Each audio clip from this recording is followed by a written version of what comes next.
लेकिन ज्या को राखे साइया मार सके ना कोई बाल न बाका कर सकर जो जुग बैरी होए। जिसका साई रखवाला हो और ये तुच्छ बुद्धि वाला इंसान उसको बुरा करना चाहता हो तो मूर्खता की बात है, वो उसका क्या बिगाड़ सकता है। आप सभी को प्यार भरी राधा स्वामी जी। देखिए, जो आज का सत्संग का विषय है उसमें महाराज जी ने बताया कि सत्संग क्या है और सत्संग का अर्थ क्या होता है और किस तरह हम सत्संग से अपनी आत्मा को शुद्ध कर सकते हैं और किस तरह अपनी मंजिलों तक पहुंच सकते हैं। और साथ ही महाराज जी ने बताया मुक्ति का अर्थ क्या है और हम किस तरह मुक्ति को प्राप्त कर सकते हैं। अगर हमें जीवन में आगे बढ़ना है तो हमें किन बातों का ध्यान रखना चाहिए, अगर हमें जीवन में मुक्ति पानी है तो हमें किन बातों का विशेष ध्यान रखना चाहिए। तो चलिए आपका कीमती समय लेते सत्संग को शुरू करते हैं। महाराज जी के प्यार भरे सत्संग को पूरा सुनकर पुण्य भागीदार अवश्य बनिए और महाराज जी के एक एक वचन को आप अपने जीवन में अवश्य उतारिए और अपने जीवन को सार्थक, सफल और सुक्षम अवश्य बनाइए। और साथ ही महाराज जी के प्रवचनों को आप अपने परिवार में भी उतारिए और आपके परिवार को खुशहाल अवश्य बनाइए। राधा स्वामी। अब मुक्ति को ये शायद और कुछ चीज सोचते होंगे, मुक्ति है क्या। अरे मुक्ति तो पहले आप बुराइयों से मुक्ति प्राप्त कर लो तो फिर इस जन्म मरण से भी मुक्ति मिल जाएगी। जन्म मरण से मुक्ति इतनी आसान नहीं है, छूट जाना बड़ा कठोर काम है। इस 84 लाख के लंबे सफर में चलते चलते अनेकों शरीर धारण किए हैं हमने। कितने ही माँ बाप हमारे बने होंगे, कितने के हम बने होंगे, कितने के कर्जदार हम होंगे, कितने को हम लेना होगा किसी से। लेकिन जब ये बात सुनते और कहते हैं तो अचरजी सी लगती है। लेकिन संत जो त्रिकालदर्शी होते हैं, जिन्होंने इस सब चीज़ों के बारे में जाना है, समझा है, खोज की है, तभी ये सत्संग के माध्यम से जीवों को समझाते हैं कि अरे भाई, जो इंसान जैसा कर्म करता है वैसा फल पाता है, इसलिए अपना कर्म सुधारो। कर्म सुधार के साथ साथ उस मालिक की भक्ति किया करो, उस नाम का जाप किया करो। नाम के सुमरण से जीव के कर्म कटते हैं, मन और रूह पवित्र होती है और पवित्र रूह ही उस आदि घर की ओर चल सकती है। जब तक हमारे मन के अंदर ये मैल छिपे हुए हैं, और वो मन के मैल किससे, नाम रूपी साबुन से ही धोए जा सकते हैं। जब तक नाम रूपी साबुन का सुमन नहीं किया जाता, मन रूपी दर्पण कभी साफ नहीं होगा। जब तक दर्पण मन का साफ नहीं होता, दीदार नहीं होगा। अगर तुम दीदार करना चाहते हो, उस मालिक को खोजना देखना चाहते हो, उनका दर्शन पाना चाहते हो और उनसे आशीर्वाद प्राप्त करना चाहते हो, तो गुरु के बताए मार्ग पर चलो। इसलिए गुरु की महिमा गाई।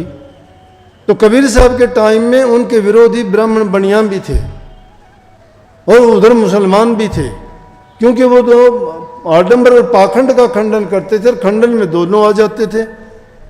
दोनों को वो बात बुरी लगती थी तो किसी के भी नहीं रहे, दोनों तरफ से हो चाहते थे। तो किसी ने कह दिया कि ये बहुत सिद्ध महात्मा बना फिरता है और यज्ञ का नाम ले दिया, भाई कबीर साहब ने यज्ञ रची है और उस दिन फलाने दिन आ जाना, बहुत दक्षिणा भी देंगे और बहुत बड़ा सत्संग होगा, बड़ा उत्सव होगा, बड़े दूर दूर से महात्मा लोग, भक्त लोग पधारेंगे।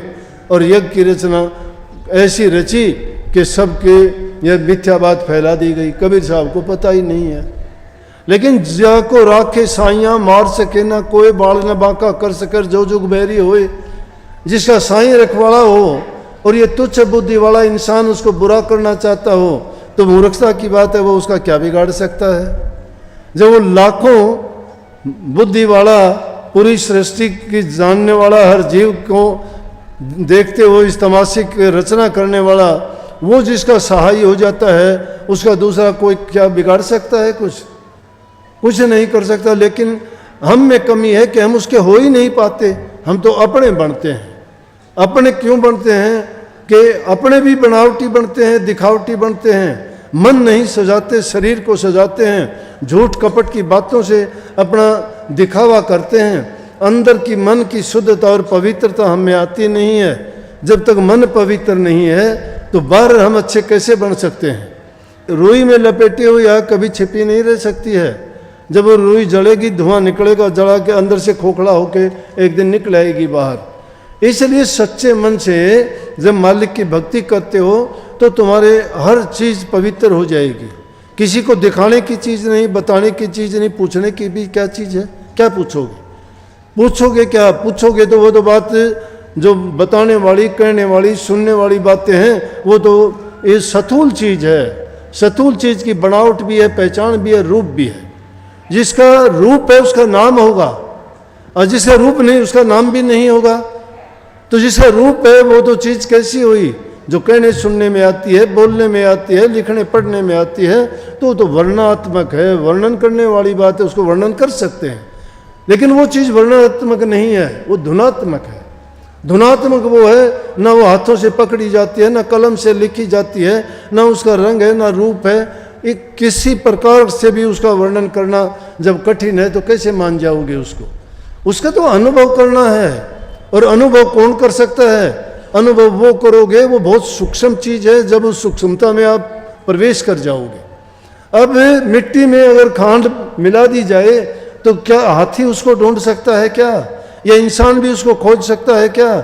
बुद्धि से मान लिया वो कुछ ना कुछ तरीके लगा लेगा। लेकिन अगर छोटा बन के, कीड़ी अगर छोटी बन के ढूंढ लेगी तो वो मिट्टी को छोड़ देगी और खांड को सारी को पहचान के निकाल देगी। इसी प्रकार से हमें भी उतना ही महीन और उतना ही सूक्ष्म बनना पड़ेगा जितना कि वो दर्जे सूक्ष्म है। और सूक्ष्मता की ओर जब जाएंगे, जब इस स्थूल दुनिया से पीछा छूटेगा। और स्थूल दुनिया से पीछा छूटने का रास्ता कौन है? वो सतगुरु बताएंगे।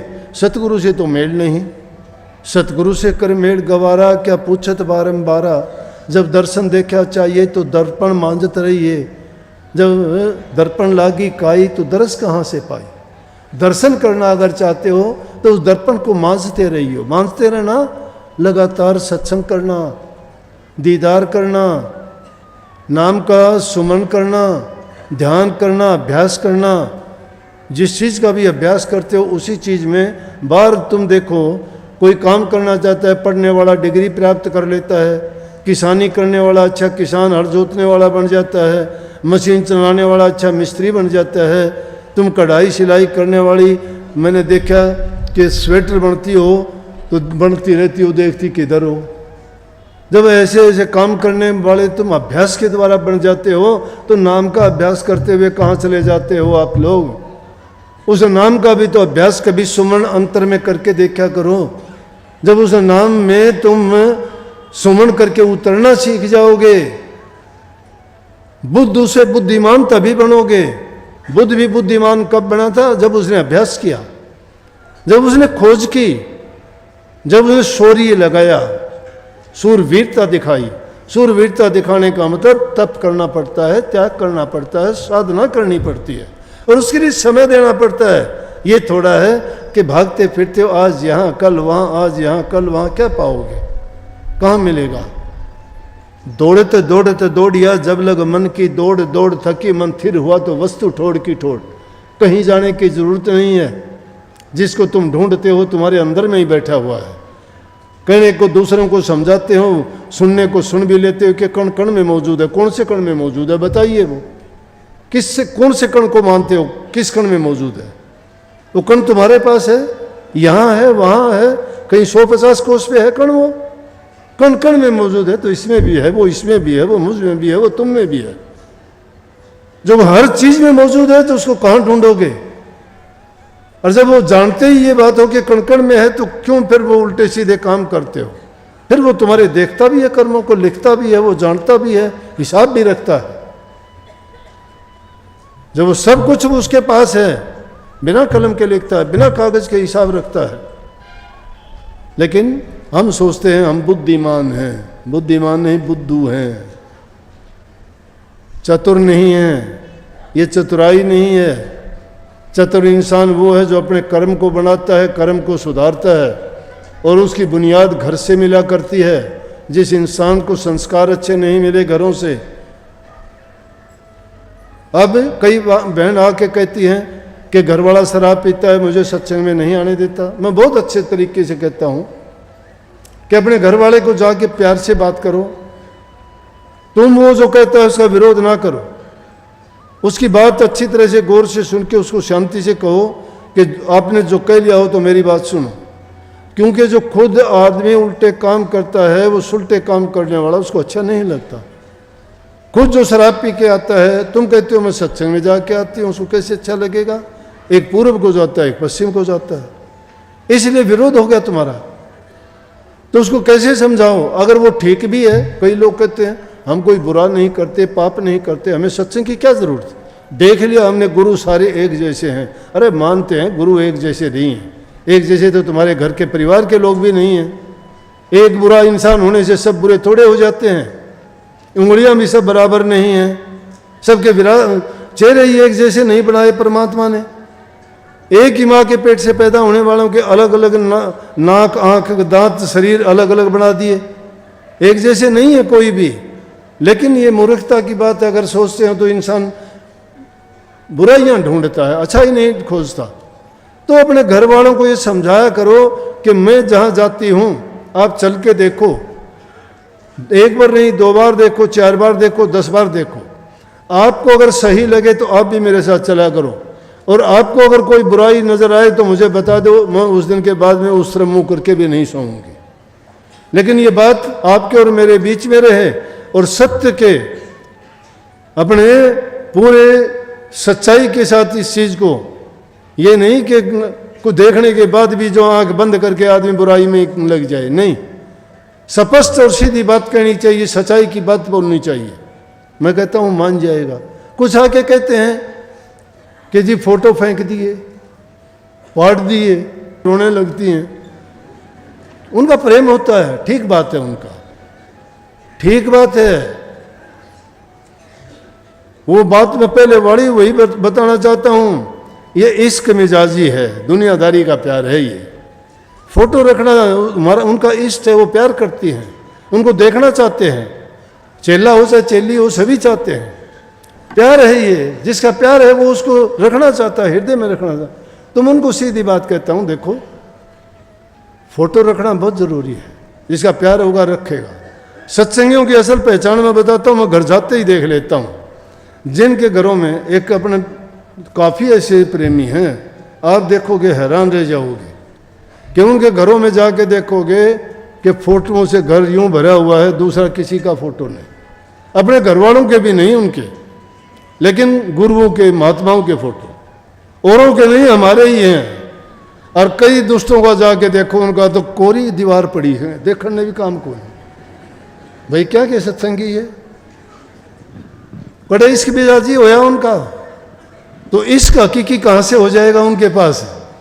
तो मैं उनको ये कहा करता हूँ, काफ़ी लड़की ऐसी, भाई कोई दुष्ट आदमी होगा और ऐसी बात हो भी जाती है तो आप एक काम किया करो कि देखो बाहर का कागज़ है वो नहीं फेंकेगा तो कल न गलिया पाछे तो खुद भी फेंकेगी उस कागज़ ने, बरसात में भीज जाएगा, खराब हो जाएगा, फेंकोगे ना, करना ही पड़ेगा कुछ ना कुछ तो, यहाँ नहीं तो कहते गंगा जमुना में फेंकोगे। अरे वो फोटो तुम हृदय में क्यों नहीं रख लेते? ना कोई उसको फेंक सकता, ना जला सकता, ना तोड़ सकता, ना तुमने कुछ भी, जब झांके जब दर्शन कर लिए अंदर में, यही तो सच्ची भक्ति है। जिससे तुम्हारा इश्क है, प्रेम है, उसको अपने विचार में, अपने ख्याल में, अपने ध्यान में, अपने हृदय में, अपने मस्तिष्क में, अपने जीवन में ऐसा पक्का करके रखो, जहां देखो वहां तू ही तू है। उसको देखना ही चाहते हो तो तुम्हारे वो तो विचारों में छप चुका है, तुम्हारे हृदय की पुस्तक में हर पन्ने पे लिखा हुआ है। वो कौन मिटा देगा उसको? उसको नहीं मिटा सकता कोई भी, ना तुम्हारे से छीन सकता है, ना आलोचना कर सकता, उसकी कर लेने क्या करोगे। सत्संग को पूरा सुनने के लिए आपका बहुत बहुत धन्यवाद। हम आशा करते हैं आपने सत्संग को बड़ा ही ध्यान से सुना होगा। तो जैसे प्यारे साथ संगत जी, आपने सत्संग में सुना, महाराज ने बताया कि सत्संग का अर्थ होता है सत्य के साथ चलना, सत्य के साथ उठना बैठना, सच्चे लोगों का संग करना। और यह हमें धार्मिक विचारों पर निर्भर करता है कि हम किस तरह सत्संग की बातों को अपनाते हैं और किस तरह उन बातों को अपने जीवन में अपनाकर अपने जीवन को सार्थक बनाते हैं। और जैसे ही महाराज ने बताया कि मुक्ति का अर्थ होता है आत्मा का बंधनों से छुटकारा और ईश्वर के साथ अच्छा तालमेल बिठाना, ईश्वर के साथ अच्छी भक्ति में डूबा देना। और साथ ही महाराज ने बताया कि जो व्यक्ति सत्संग की बातों को अपनाता है उसका जीवन अलग तरह से हो जाता है और वह व्यक्ति अपने जीवन में मंजिलों को प्राप्त कर लेता है और अपने जीवन में सुख को प्राप्त करता है। तो कृपया महाराज जी की इन बातों को आप अपने जीवन में अवश्य उतारिए और अपने जीवन को एक नई दिशा अवश्य दीजिए। और साथ ही अगर आपको सत्संग अच्छा लगा तो कमेंट बॉक्स में राधा स्वामी लिखकर पुण्य भागीदार अवश्य बनिए। मिलते हैं जल्दी एक नए और बहुत ही प्यारे प्रवचनों के साथ, तब तक के लिए राधा स्वामी।